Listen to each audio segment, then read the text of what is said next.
Welcome everyone to a casted game for Age of Empires 4, and today spawning in the south corner of the map, playing in blue, representing Team My Insanity. It's Anotand, playing as the English.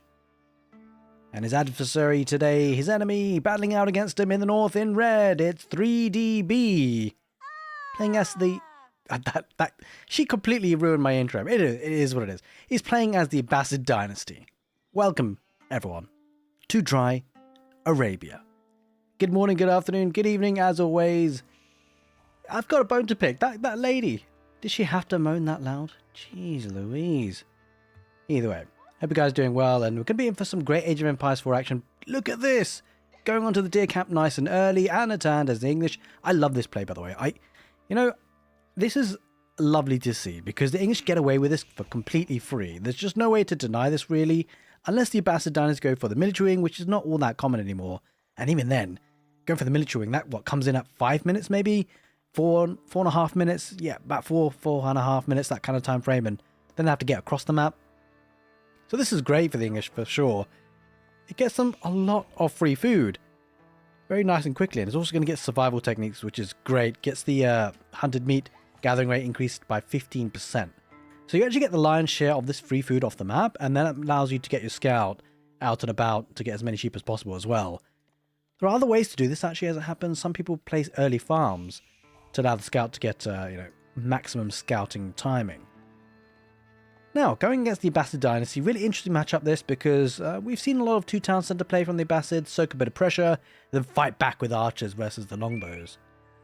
But you never know, because things have changed a lot, right? Longbows was kind of a playstyle which was chosen a lot at the early stages of Age of Empires 4, when it was first kind of released, but now we've got the Abbey of the Kings as a landmark option, which is, well, to be fair, it was always an option, but never really chosen. Now we've got the king that can come out for the English, which I think is going to be quite likely. To get the king out is very nice. Get a unit out and put a bit of pressure against the Abbasid dynasty early on, and then transition into a second town centre potentially. We shall see, because lots of varying playstyles that can be chosen. The English can always stick with one TC and go for fast castle behind it as well, which we have seen a lot more commonly these days. The fast castle could be for a white tower, for production of cavalry units, mainly the knight. Could also be for a king's palace, for a second town centre. Either way, it will be the economic wing here for the Abbasid dynasty, giving them really good bonuses actually as it happens. Fertile Crescent reduces the cost of economic buildings by 35%. That does include second town centres, although he's not actually on stone at the moment. He might venture out there in a short while once he has enough gold for both fresh foodstuffs and Fertile Crescent. Now, you do need an extra 150 gold for it, because fresh foodstuffs, 75 gold, and then add another 75 gold for the Fertile Crescent upgrade. So it's going to be very telling actually if B does pull away these villagers once they hit 150 gold. Now, on the other side of things, it will be the Council Hall going with 6 villagers quite far forward, and so it's going to be longbows as an opening for the English. It's quite likely he's going to be doing that to try and pressurize any sort of two towns into play, and there it is. There are the villagers going onto stone as it happens. So yeah, quite likely to be a second town centre here, it seems. At least from the outset now. Now some short palisade walls could work quite well for B here on the west side. Wood line to the edge of the map if he is thinking about castle age at some point, but it's unlikely to be considering he's quite heavy on stone. And there is that feudal age now in the play. And he's done it perfectly as it happens, so he's going to be queuing up fresh foodstuffs before too long, I'd imagine, as well. We'll need a lumber camp and a stable. Which is absolutely fine, because all these production Wait a minute. Okay, I think, yeah, he spotted this out, right? He recognized that there's a timing here. That is with a forward council hall, and decided, you know what, second town centre, it's not going to be working out for me. And he's going to go for a stable first instead. Which is not too terrible as it happens. It's quite nice on the timings in terms of decision making, right? Because there's sometimes when you're on a build order, you want to leave it till the latest possible moment before choosing a certain direction. And really all he's done is gathered an extra 77 stone, which is not a lot in grand scheme of things. And to be fair, it could be enough for Arislets, if I'm not mistaken. Actually, I'm not sure if that's quite enough, but either way, he's not taken way too much stone that he couldn't backtrack easily. Of course, a little bit of inefficiency, but You know, it's better than completely going down a trajectory of a wrong decision, or what is considered to be a suboptimal one. And the reason why he's done this really is because he knows that there's play out into deer, and you're going to likely to be aggressive if you're playing as the English doing this, because you need to protect the deer camp for starters. Number two, the extra resources of food coming in quickly allows them the potential to be aggressive. Now, I would like to say a very big thank you for everyone who's been supporting the channel. You guys are absolute legends. Thank you, thank you, thank you. Special shout out, as always, to the YouTube channel members and the Twitch subscribers and the YouTube super thankers going the extra mile to support the channel. Thank you, thank you, thank you. Now, this outpost is actually really, really nice position. Not only is it going to give them extra vision, but it's also going to extend that network of castles bonus. It's not to be underestimated. An additional 20% attack speed. Really, really solid for these longbows. And he's also deployed the palings just in case cavalry comes on in. Two of them there. Two horsemen on the field already. Adding in an archery range for the camel archers, which is kind of done not so much blind. Yeah, kind of blind to be fair, because you typically expect to get those if you're up against spearmen. Which, of course, there are none on the field right now. And I mean, camel archers are pretty useless against longbows, so you've got to be careful with them. Very expensive units, and they're really designed to take out spearmen. They get bonus damage against them. That's really the primary use of them. They can also do a bit of a job on man-at-arms, as it happens, but of course they're really, really designed for spearmen. A good thing for B, with the mobility that it has on the field with these horsemen, it's quite likely that it's going to try and just keep the English back at home. That's really what he wants to do here as a goal, I'd imagine, but he's taken some damage already. And that's the thing about playing horsemen against the English. You get too close, then they can punish you. And really, you have to wait until you get a critical mass of horsemen before you feel like you can move out easily. Once you do, though, you can definitively take a fight, as long as you're going to win it. If you don't win it, though, you kind of get caught sometimes, right? Because if you take a fight with these horsemen, you dive in and you don't quite clear up all the longbows. Say you have to retreat. Well, retreating is sometimes needed, but it's always a bad situation, because you're going to get shots in the back from those longbows. Now he's going to be adding in the barracks now.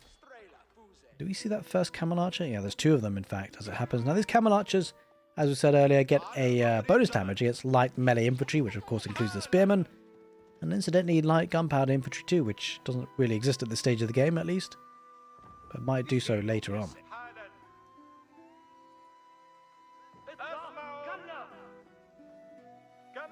Now, it's a bit tricky for the English to really move out, right? Anotand's staying at home because that's the feature of the English. If you move out too early, you get caught in a bad position, the horsemen swarm on you, and then you've lost your army, and then you're kind of dead, right? So bear in mind as well, he's got quite a few positions to protect. There's a forward base here with villagers. Does have an outpost garrison inside too if he needs to, but also back at home. His gold vein awfully exposed. And so really, my Insanity's Anotand can't really move out. With these longbows, he has to be close by in case he has to reposition his army. He's going to reposition his villagers for now, keep them safe and secure. Network of castles, giving the extra early warning system. We'll find the scout. Anotand's scout perishes, so the vision's going to be lacking a little bit. He's going to be looking to go forward, would you believe? Got a couple of spearmen now added into the mix. Makes it a lot more tricky for these horsemen to dive in on that. But if they are focused fired by the camel archers, maybe there's a way to surround these longbows. Looks like Anotand, he's feeling a bit feisty. He wants to fight this, it seems. Back at home, the great thing about the Fertile Crescent upgrade is that the cheapness of the economic buildings also counts for farms. He's going to get a couple of these units, gets the scout. Looking at, oh god, they do so much damage to the camel archer. It's almost dead, would you believe? Only 12 HP, which is massive. It's a very expensive unit. Takes a long time to train as well, as it happens. So good amount of resources. There we go. 230 resources. Takes a whopping 35 seconds to train as well. Good initial engagement here for Anotand. He's going to want to solidify that. Now, Steel Arrow is something he's going to want to get quite quickly, actually, as it happens, because without that upgrade, your longbows can be surrounded pretty easily, but Steel Arrow really adds a massive damage output. Doesn't seem like a lot, but +1 on all of these longbows. It's an extra 22 damage to be dealt. Let's try and snipe this horseman if you can, or at least do some damage to it. Gonna go for the villagers first. I think he didn't quite manage to get one in the end. Very close, as it happens. Gotta keep that gold villager safe and secure back at home. But yeah, I mean, ultimately, Anatand's done a great job of pushing B back at home now.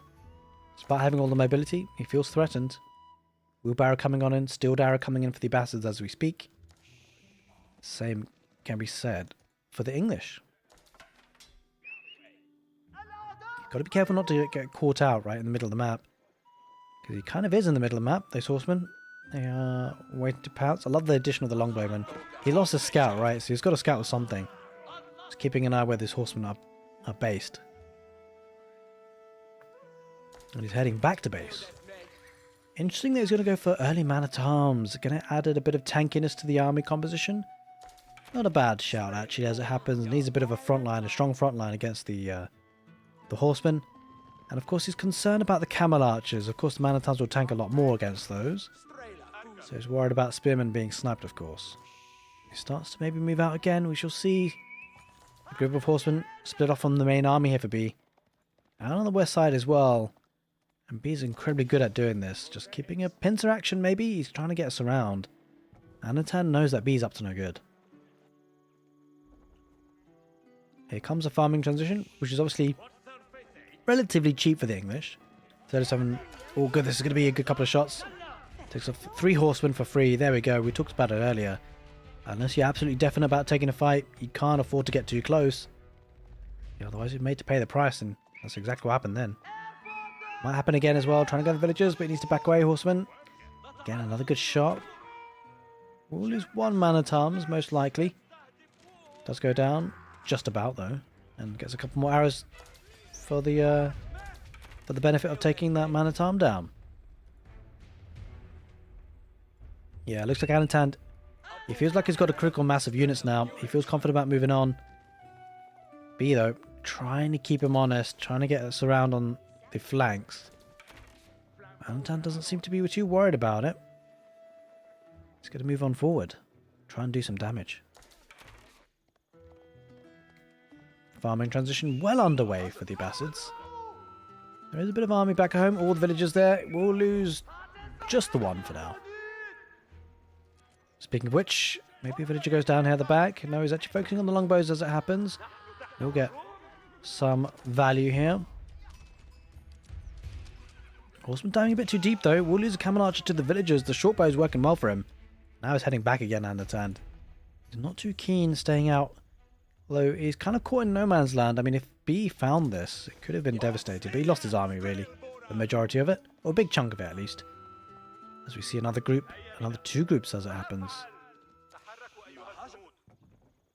I'm kind of curious to see which player's going to think about going to the castle age first. It always feels like that way sometimes in this matchup. If you go too early, though, you're in trouble. We do have a saying in this channel, really, when you age up, it's when you're most vulnerable. And there's a couple of features that you really want to make sure that you've kind of considered. Number 1, do you have a good standing army to protect yourself when you do age up in case you're attacked? Number 2, do you know where your army, or your enemy's army is? Is there a way to keep them at bay until you get your upgrades? That's the big questions you got to ask if you do age up or thinking about aging up. And B, trying to keep Anotand back at home, and he's doing a good job at it. Anotand not wanting to venture out too much. Of course, the English do benefit from a good network of castles bonus, so we'll take out a couple of horsemen diving a bit too close to the town centre, focusing on one of the camel archers. Takes him out.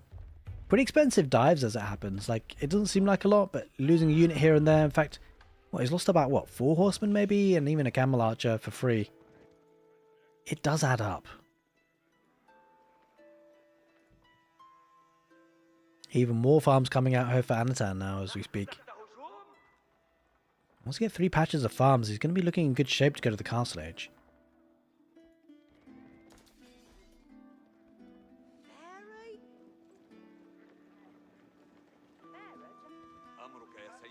Good number of archery rangers added in.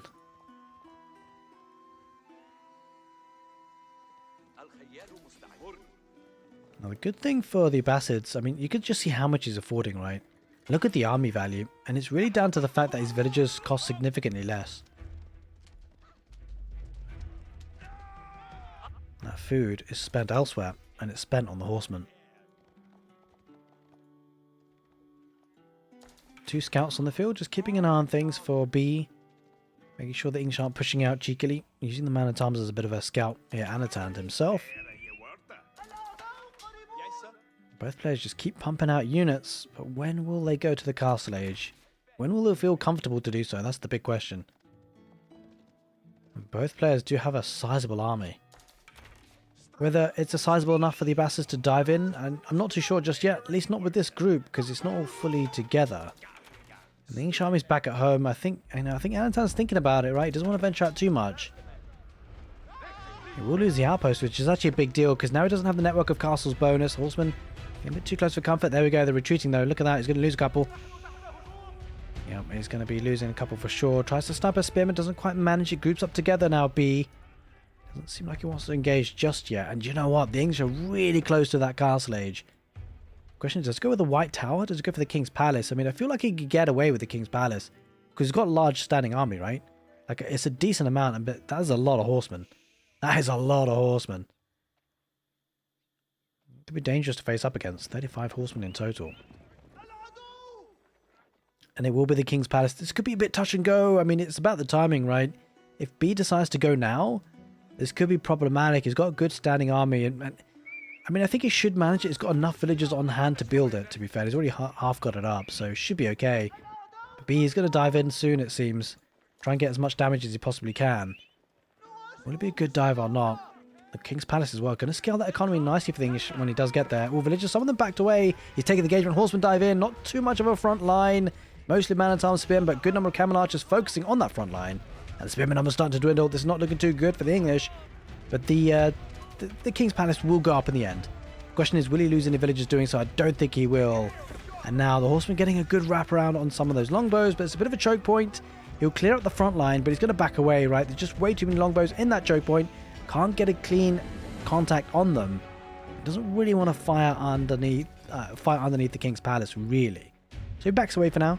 He goes to the next stage himself with the culture wing. It's going to be great for those upgrades, but it just takes time. There's no way to rush this. It's going to have to take a full minute and a half for the Abbasids to get to the castle age, and that gives a really good window of attack here for Anotand and the English. Veterans are coming in as well. If he does get the second ranged attack upgrade from the blacksmith, that could be really deadly, this army. Trying to keep him honest though. His army's around the back. But B, he's got to be sweating, right? He's got to be thinking, oh no, he's coming for me. Gonna look to try and do some counter damage. And it is really down to the Abbasids now doing damage. Because of course, he's up against the second town centre play from the English.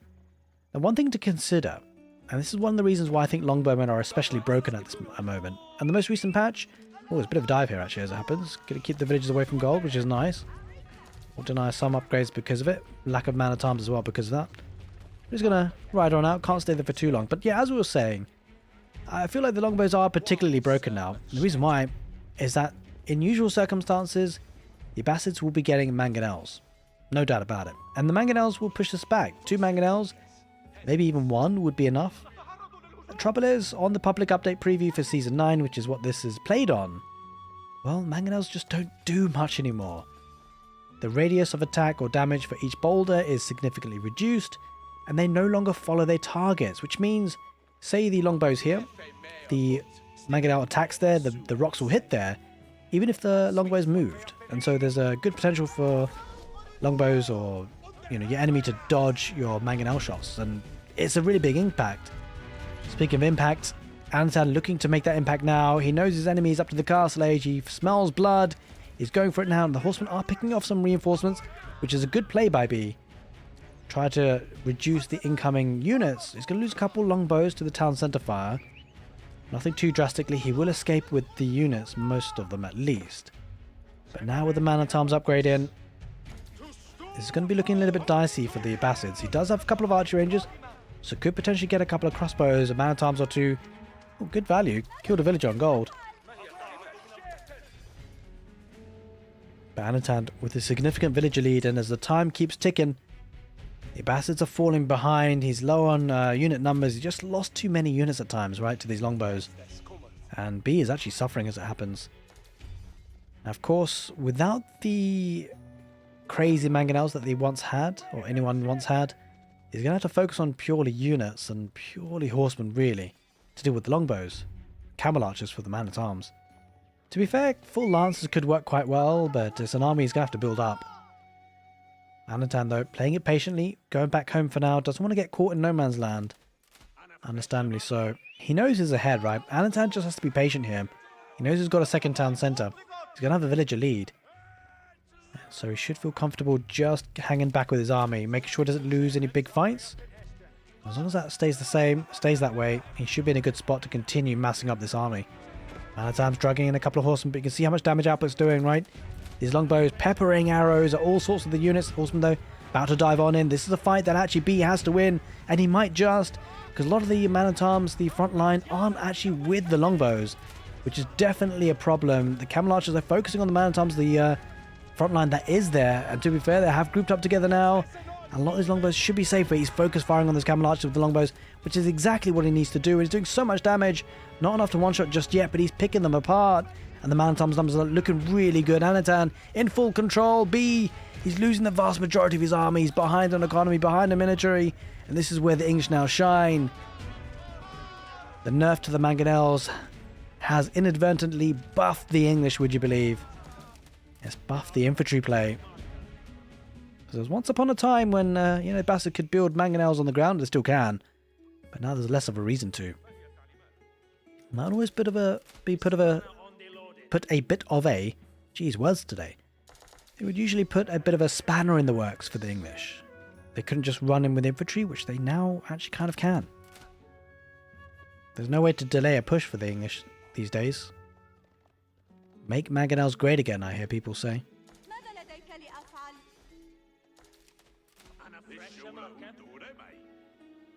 I mean, let me know what you guys think about that in the comment section below. What do you think about the mangonel nerf? I feel like it definitely does help take the game away from just mass siege. But at the same time, there's got to be a way to deal with these longbows now, as they once were. I feel like maybe the nerf was a bit too much, because mangonels are really underwhelming now. You have to be cautious, because they're expensive. Their cost didn't change despite their nerf in the attack. And now the longbows can dodge them. Come on, man-at-arms, going to run on in, but not get too much value out of this. He picks apart here. B, Anotand, quite nice, safe and secure, quite happy to play this patiently. B not actually committing to a second town centre at all just yet, which is a shame. Because, I mean, he's basically put into an all-in position now. 20 villagers behind. He's got to find a way to build up a large army to take a fight. Look at this, Anotand. He is very comfortable in his skin today. He's happy to play the long game. Going to be walling up and even taking the deer camp. Free food on the map. Just to reduce the food being needed from the farms for now at least. Going to get an outpost, but that's not going to go up in time. Lancers will charge on in. There's a bit of breathing space here for the I was going to say the Aoe4s, but no, the Abbasids to maybe get a relic or two. A couple of Lancers getting some good value. It's going to punish this slightly. The wall's not up just yet fully, which is actually a big deal. He's getting quite a few here. Obviously, has to do a lot more though, considering he's up against the second town centre. He has now looked to build a second town centre of his own, but he's got to do some damage. That's for sure. Now he's got a mosque as well, getting the imams out. Looking to pick up a relic or two. Now, maybe there's a world in which the Abbasids can see this out to the late game. Although it's always a bit dicey going up against the English. It's not a matchup I'd like to be in. It looks like he's trying to pick up the relic, getting the units there to try and facilitate that. But Anotand's not giving up an inch. Doesn't really want to let the imam out, and he's going to challenge the army, pick off a couple of camel archers. He will probably get away with the relic, or maybe not actually. He's continuing to chase. Lancers on the left side, not really involved in this fight down the middle for the relic. Anotand, they feel confident pushing out. I think the relic will be secured, most likely for the Abbasids. Already brought really close to home. Anotand, he feels confident moving out now. He's mostly walled up, so that's understandably why. Can't get raided easily. Crossbows trying to pick off those spearmen as much as possible. Oh, he might get the imam as it happens. He does. The range of the longbows is just enough in the end. And this is starting to become a problem for B. Doesn't have the military numbers. Look at the military numbers for Anotand. He is spamming units. The sea of blue dots moving across through the middle. He's getting forward production as well to reinforce this. It's looking a bit dicey for B. And you know what? In this instance, the Abbasids, if only they could build a couple of mangonels. I mean, they can, but it's just not going to help them too much compared to what it once used to. Lancer going to charge on through, but taken down pretty quickly. He's also got most of the blacksmith upgrades B, so it's not taking a terrible fight individual unit based, but it's just not got the numbers. Going to come down the west side with a couple of lancers. Needs to think that through though, because there's just not enough numbers.